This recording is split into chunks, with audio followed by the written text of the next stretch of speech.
बसरा साहब, आज जो बहस सबसे ज़्यादा की जा रही है, जो बात गुफ्तगू टॉक शोज़ में चल रही है, वो ये चल रही है कि पीटीआई के अंदर के इख्तलाफात पीटीआई को खा जाएंगे।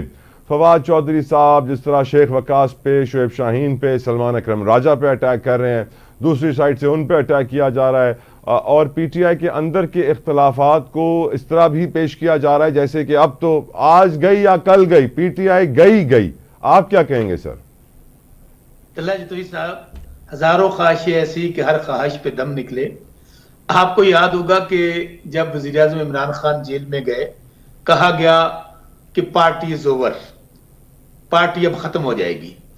आज 3 साल हो गए हैं कि हर तरह का जुल्म, जबर, बर्बरियत के बावजूद आज भी अगर कोई पाकिस्तान की पार्टी है जो फेडरेशन की पार्टी है, वो सिर्फ और सिर्फ तहरीक इंसाफ और वाहिद लीडर इमरान खान है जो आज पूरे पाकिस्तान में 90-95% कौम को लीड कर रहे हैं। आपको याद होगा उन्होंने कहा कि तहरीक इंसाफ का टिकट कोई नहीं लेगा, हमारा निशान छीन लिया गया, कागजात नामजदगी दाखिल नहीं करने दिए गए, हमारी माओ बहनों बेटियों को पाबंद सलासिल किया गया, उनसे कागजात छीने गए। तो आपने देखा कि हमें 50-100 तरह के निशानात दे दी, जैसे सामान जहेज किसी को बच्ची को दिया जाता है। तो लोगों ने ढूंढ ढूंढ के वजीर आजम इमरान खान के कैंडिडेट्स को वोट दिए और 2/3 मेजॉरिटी लेकर आए 8 फरवरी को। तो इसलिए मैं ये समझता हूं कि ये इररेलेवेंट गुफ्तगू करके इस तरह की बहसें छेड़ के वो सिर्फ टेंशन डाइवर्ट करना चाहते हैं, क्योंकि इनको पता है कि अब पार्टी तो और रही नहीं पाकिस्तान में। सियासी पार्टी अब सिर्फ और सिर्फ तहरीक इंसाफ और उसका वाहिद लीडर इमरान खान है। बाकी आप देख लीजिए, ये तो सारे इस वक्त फौज के मुलाजम हैं, जैसे आप किसी को बैटमैन कहते हैं या अर्दली कहते हैं, तो ये इनके जाती मुलाजमीन की फौज है। तो अब तो ये बेचारे इनकी हालत ये है कि नवाज शरीफ जो जिसकी बेटी इस वक्त वज़ीर आला पंजाब की जाली वज़ीर आला, वो खुद इलेक्शन हार गई, नवाज शरीफ इलेक्शन आ गया, शहबाज शरीफ इलेक्शन हार गया। और मुझे दुख है, पीपल्स पार्टी का बहुत बड़ी जमात थी, ये भी किस जमाने में फेडरेशन की जमात होती थी, शहीद ज़ुल्फ़िकार अली भुट्टो और शहीद बीबी के वक्त। अब आसिफ अली जरदारी साहब की पॉलिसी की वजह से ये सिर्फ अंदरून सिंध की कुछ पार्टी रह गई है, कुछ चंद सीटों की। तो और जो इनकी पॉलिसीज आने वाले दिनों में, मुझे तो ये भी बसरा साहब देखें, आप इस बात से मुझसे अग्री करेंगे कि ताकतवर हलकों ने पीटीआई को ख़त्म करने के लिए हर हरबा आजमाया। अब आप ये बात इससे भी अग्री करेंगे कि जब वो बाहर से शायद इतना डैमेज ना कर सके तो फिर अंदर से उन्होंने इन्फिल्ट्रेट किया। डबल एजेंट तो नई बात नहीं है, पाकिस्तान में सर बहुत कुछ बिकता है, छोड़िए इस बात को। आपको नहीं लगता कि अंदर से कमज़ोर करने के लिए पीटीआई को इन्फिल्ट्रेट किया गया, जिसकी वजह से अब ये ऑप्टिक्स में हम एक झगड़ा देख रहे हैं, इख्तलाफात का बयानिया देख रहे हैं कि पीटीआई तबाह हो गई है? आप अग्री करेंगे सर इस बात से? तलहा जतोई साहब, आपने बहुत ही जबरदस्त सवाल उठाया है। और जब हर तरह का हरबा नाकाम हो गया, अब ये गुफ्तगू की जा रही है कि जी पार्टी के अंदर इख्तलाफात हैं, फॉरवर्ड ब्लॉक आ रहा है। मैं आपको कर्ज करूं तलहा जतोई साहब, जिस शख्स का नाम वज़ीर आज़म इमरान खान है, जिसने उनको छोड़ा, वो सियासत तो क्या, वो काउंसलर बनने के काबिल नहीं रहा। आप मिसाल ले लीजिए कि परवेज खटक, महमूद खान, जहांगीर तरीन, उस्मान बुजदार, वो काउंसलर तक मुंतखब होने के काबिल नहीं रहे। मुझे बताइए कि आपने ये कोशिश भी करके देख लें, आपने जुल्म, जबर, बर्बरियत कर ली, प्रेस कॉन्फ्रेंस करा ली, गन पॉइंट पे लोग मेरे सवाल पे है, अंदर कौन सा इनसाइडर है आपकी नजर में? तल्ला जी, तो इसे मैं आपको अर्ज करूं, जो भी पार्टी से गद्दारी करेगा और इमरान खान से गद्दारी करेगा, मैं आपको बात बताऊं, इमरान खान को और तहरीक इंसाफ को फर्क नहीं पड़ेगा, वो खुद उसकी सियासत जीरो हो जाएगी। आपको मैं अर्ज करूं कि बिल्कुल ये कोशिश हो रही है, मैं आपकी बात को एग्री कर रहा हूं कि अभी कुछ दिनों पे वर्किंग शुरू हो गई है कि नेक्स्ट स्टेप इन्होंने अब यही करना है कि लोगों को तोड़ने की कोशिश करेंगे, फॉरवर्ड ब्लॉक बनाने की कोशिश करेंगे। लेकिन तल्हा जतोई साहब, एक तो वो लोग जो पार्टी से गद्दारी करेंगे, उनकी सियासत फॉरएवर खत्म हो जाएगी। और दूसरी बात, अगर ये इसमें करने में कामयाब होते हैं तो तहरीक इंसाफ और इमरान खान की पॉपुलैरिटी में 1% کی کمی نہیں ہوگی، کیونکہ لوگ عمران خان کے ساتھ ہیں، وہ شوکت بسرا کے یا شیر افضل مروت کے یا علی امین گنڈا پور کے یا کسی اور لیڈر کے ساتھ نہیں ہیں. لوگ کہندے نے جان اللہ دی ووٹ خان دا، اس لیے کچھ نہیں فرق پڑے گا. اب یہ بتائیں نا، آپ کی نظر میں کون ہے ڈبل ایجنٹ؟ دیکھیں میں پھر کہہ رہا ہوں کہ یہ جو وقت ہے نا، یہ بڑا ظالم ہے. شیر افضل مروت ڈبل ایجنٹ؟ میں آپ کو عرض کر دوں، میں نام ابھی نہیں لوں گا. جو بھی ڈبل ایجنٹ ہوگا، جو پارٹی سے غداری کرے گا، میں آپ کو عرض کروں یہ کوئی 70-80 کا دور نہیں ہے، جو black and white television کا دور نہیں ہے. یہ سوشل میڈیا کا ایک بہت بڑا ریولیوشن ہے کہ آپ چھپ نہیں سکیں گے. اگر آپ سامنے آئیں گے تو عمران خان صاحب نے، آپ کو یاد ہے کہ جب سینٹ کے اندر ہمارے ایم پیز نے ووٹ ڈالے تھے کے پی کے اندر، تو خان صاحب نے کیا کیا تھا؟ خان صاحب نے تمام ایم پی سٹنگ کو نکال دیا تھا. اسی طرح پنجاب میں کیا. ابھی آپ دیکھیں کہ جن لوگوں نے 26ویں ترمیم میں ہمیں ووٹ نہیں ڈالا، وہ ان کو نوٹس دیے ہوئے ہیں، تو ان کے ساتھ تحریک انصاف اور عمران خان صاحب کیا کرتے ہیں. اس لیے میں آپ کو عرض کروں، میں پھر کہوں کہ وہ شوکت بسرا ہو، وہ شیر افضل مروت ہو، وہ بڑے سے بڑا لیڈر ہو، بھائی وزارت اعلیٰ سے تو بڑی کرسی نہیں ہے. سر شیر افضل مروت کا آج کا بیان شیر افضل مروت کا کچھ ایسا ہے کہ لگ رہا ہے کہ نون لیگ کے وہ شاید سینیٹر بن جائیں. وہ کہتے ہیں کہ نواز شریف کو غلط نکالا، جنرل باجوہ نے ثاقب نثار کے ساتھ مل کے سارا ایکشن کیا.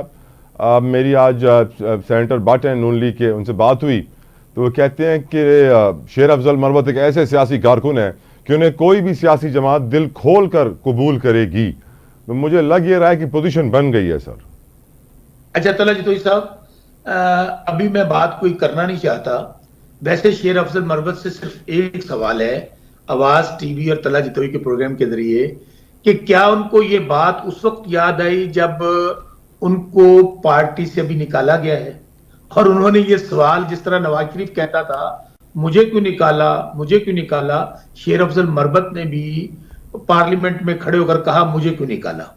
تو میں آپ کو عرض کروں، یہ ابھی تو کہتے ہیں نا، ابھی تو ابتدائی عشق ہے، ہوتا ہے کیا آگے آگے دیکھیے ہوتا ہے کیا، کہ ایک شخص جو جیل میں قید ہے، میرے خیال میں ایک تو وہی آزاد ہے، باقی پورا پاکستان قید ہے، وہ شخص جیل پہ بیٹھ کر عوام کے دلوں پہ راج کر رہا ہے. لوگ آج کوئی شہباز شریف وزیر اعظم ہے، نواز شریف کی بیٹی وزیر اعلیٰ ہے، یا سندھ میں حکومت پیپلز پارٹی کی ہے، لوگ ان سے نفرت کرتے ہیں، یہ عوام میں جانے کے قابل نہیں ہے.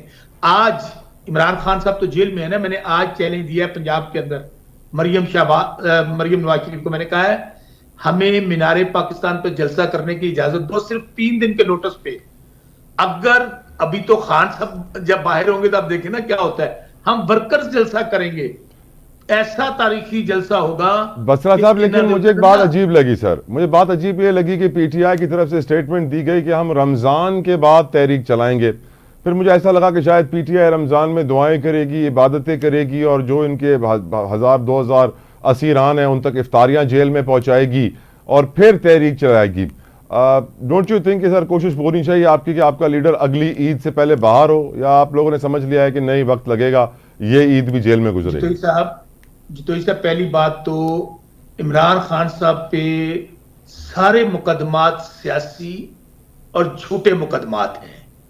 خان صاحب جو آج 70 سال کے بعد، 70 سال تک ان پہ کوئی مقدمہ نہیں تھا، آج خان صاحب غدار بھی ہو گئے، ان کو دہشت گرد بھی کہا گیا، ان پہ طرح طرح کے الزامات لگائے گئے. تو میرے بھائی اس کا جواب لوگوں نے 8 فروری کو دے دیا.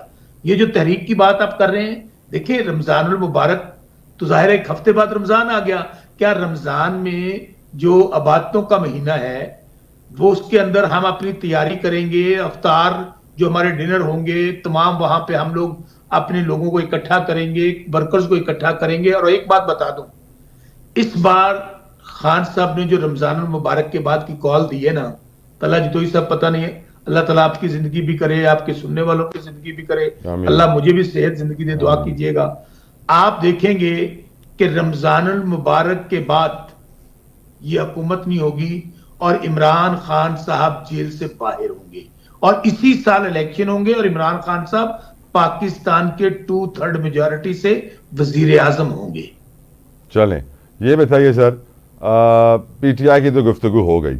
इस वक्त हमारे इसहाक डार साहब एक इंटरनेशनल कॉन्फ्रेंस में हैं और वहाँ वो दहशत गर्दी का जिक्र करते हुए फरमाते हैं कि मुल्क में होने वाली शहादतें दहशत गर्दों को वापस आने की इजाज़त की वजह से हो रही हैं, कातिलों को जेलों से छोड़ने का नतीजा है।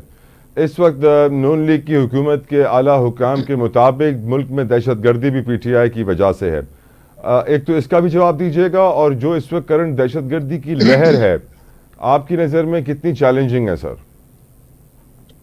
पहली बात तो ये है कि 70 साल में 3 साल तहरीक इंसाफ को हुकूमत मिली। हमारे उस दौर के अंदर देख लीजिए कि कितना अमन था, कितना सुकून था, और खान साहब की जो पॉलिसी थी कि जंग नहीं डायलॉग, उसके नतीजे में पूरे पाकिस्तान में अमन आया। आज हालत ये है, 3 साल से तहरीक, चल माजी को तो छोड़ देते हैं जी, 3 साल से तहरीक इंसाफ की हुकूमत नहीं है ना। आज हालत ये है तला जितोई साहब, बलूचिस्तान, केपी, ये मैं बात नहीं कर रहा, मौलाना फजलुर रहमान जिनने इनको वजारत उज़्मा का वोट भी दिया है, 26वीं तरमीम का वोट भी दिया है, वो क्या कहते हैं? वो कहते हैं कि आज अगर बलूचिस्तान के साथ इजला ऐलान कर दें अलहदगी का तो उन्हें रोक कोई नहीं सकता। इसी तरह वो केपी के जो कुछ मखसूस हालात है वहां का जिक्र कर रहे हैं, तो मुझे बताइए, और किसको कह रहे हैं? कह रहे हैं कि ये जिम्मेदार हैं, और उसकी वजह आज भी हम समझते हैं कि हमारी वैसे शौकत साहब मैं आपको बात बताऊं, मैं आपका बड़ा एहतराम करता हूं, मैं एक सवाल तो सुनिए सर। मौलाना फजलुर रहमान साहब वो हैं जिनके लिए मेरी राय ये है, आई कैन बी रॉन्ग, कि जाहिरी और बातनी में फ़र्क है। ज़ाहिरी तौर पे वो कुछ कहते हैं, बातनी तौर पे वो कुछ करते हैं, पीटीआई से मिलते हैं लेकिन वोट हुकूमत को देते हैं जब हुकूमत को चाहिए होता है। सो मौलाना साहब की बात का वेटेज कम होता जा रहा है इन सारी वजूहात की से। तला जितोई साहब, देखिए, जहां तक उनके बातें और हैं, अमल और है, मैं आपकी बात से बिल्कुल ये इत्तेफाक करता हूं कि 26वीं तरमीम में वो हमें आखिरी वक्त तक हमसे बात करते रहे, उधर वोट दे दिया। मैं आपको सिर्फ उनके एनालिसिस बता रहा हूं। उन्होंने बल्कि कल on the floor of the house ये मुतालबा किया है कि फौज को सियासत से अलग हो जाना चाहिए, ये अल्फाज है उनके, और उनको बॉर्डर्स पे चले जाना चाहिए। बात ये है, ये बातें करते हुए इसको काफी 8 फरवरी के बाद से वो ये बातें कर रहे हैं बसरा साहब, लेकिन कुछ फर्क नहीं पड़ रहा। नहीं, उन्होंने तो बल्कि इससे भी बड़ी बड़ी बातें उन्होंने कहा कि बलूचिस्तान में, केपी में, सिंध में, पंजाब में बाकायदा अरबों रुपए में सौदे हुए हैं सीटों के, फिर भी वो आपके साथ एहतजाज नहीं करते हैं, फिर भी वो आपके साथ एहतजाज नहीं करते हैं, और फिर भी आप उन्हें कोर्ट करते हैं। नहीं, मैं कोर्ट इसलिए कर रहा हूं कि हम तो बार बार कह रहे हैं, ये पाकिस्तान की तारीख का ग्रेट तरीन इलेक्शन है, 1971 से बदतरीन इलेक्शन है, लाख वोटों से लोग हारे हुए थे, उनको जितवा दिया। मैं खुद आपके सामने बैठा हूं। सर, पीटीआई जब ताकत में थी तो उनको पेट्रोलियम मसनूआत के नाम से पुकारती थी, अब अपोजिशन में आ गई है तो उनके सहारे से अपनी ताकत में इजाफा करने की कोशिश कर रही है। नहीं समझ में आती, मुझे बात नहीं अच्छी लगती सर ये। नहीं, देखिए, मैं आपको फिर अर्ज करूं कि हमारा सियासी इख्तलाफ उनसे था, है और रहेगा।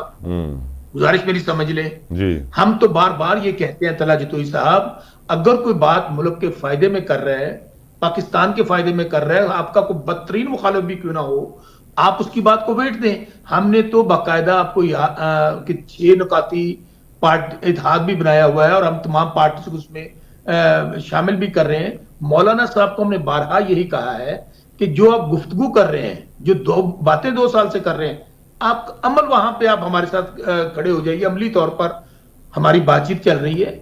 उन्होंने हमसे वादा किया है, मैं कौन रिकॉर्ड बता रहा हूं कि मेरी मुशावरत चल रही है पार्टी के साथ।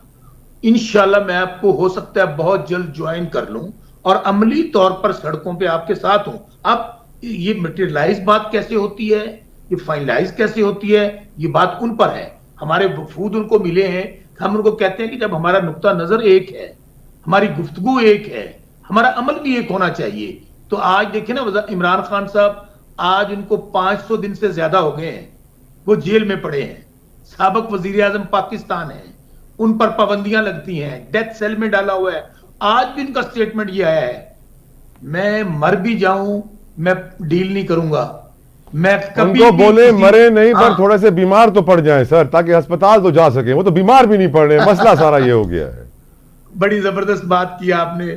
پاکستان کا جو بھی یہ کرپٹ اور بددیانت سیاستدان پکڑے جاتے تھے، کسی کی کلچ پلیٹیں بیٹھ جاتی تھی، 100 بیماریاں لگ جاتی تھی.